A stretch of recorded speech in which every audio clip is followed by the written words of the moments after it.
Anaximandre va néixer a Milet i, segons sembla, va ser deixeble i company de Tales.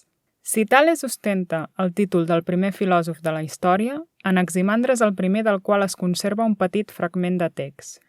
Com el seu mestre, va tenir una activitat relacionada amb les ciències i se li han atribuït diferents fites. Va encapçalar diverses expedicions i sembla ser que va introduir a Grècia l'ús del gnòmon i li va donar una aplicació en els rellotges de sol. Anaximandre també va ser el primer, del qual tenim notícies, en traçar un mapa del món.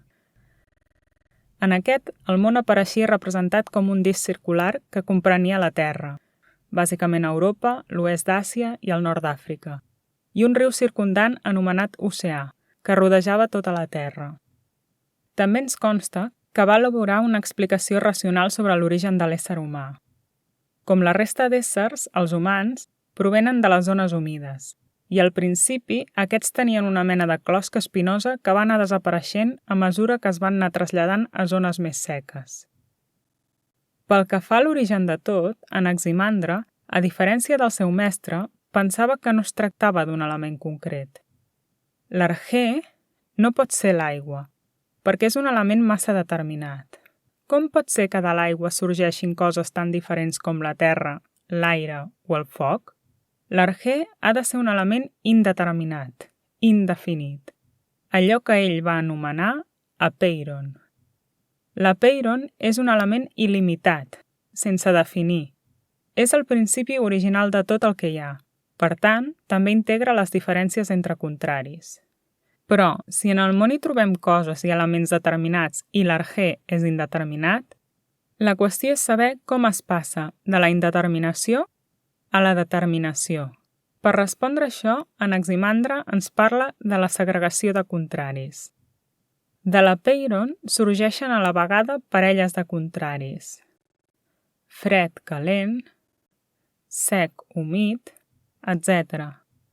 A partir d'aquesta oposició neix el conflicte, la desigualtat o la injustícia, en el sentit que entre ells s'inicia un cicle d'invasió mútua.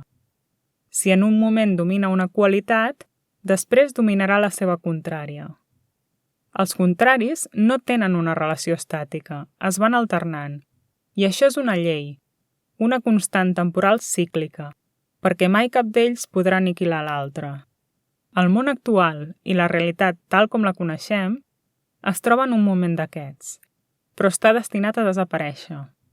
Al final del cicle, tot tornarà a l'origen, i tots els elements i qualitats expiaran la culpa de les injustícies comeses reintegrant-se a l'apeiron. En aquest final, el temps actua de jutge i dissol totes les desigualtats, però el cicle no s'acaba aquí. De l'apeiron tornaran a sorgir altres mons i el procés s'iniciarà de nou infinites vegades.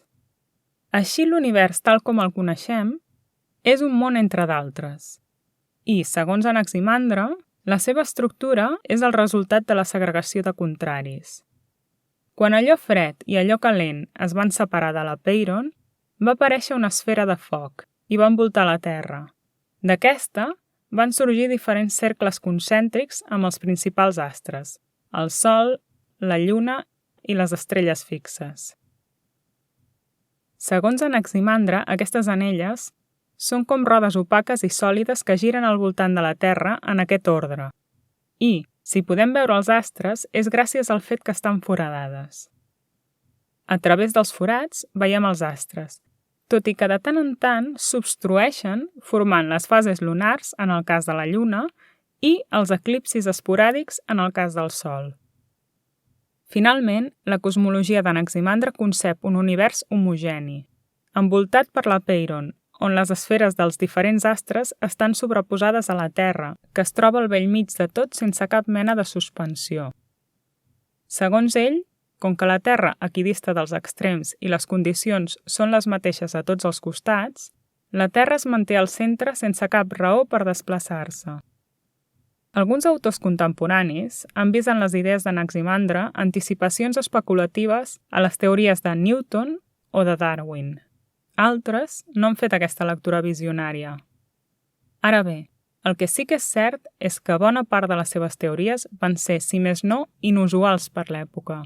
En el seu intent d'abstracció, Anaximandre no només es va separar del relat fantàstic dels mites, sinó que també va aconseguir allunyar-se d'alguns dels convencionalismes més arrelats a la cosmovisió grega del segle VI abans de Crist. I amb això hem acabat l'esquema del pensament d'Anaximandre.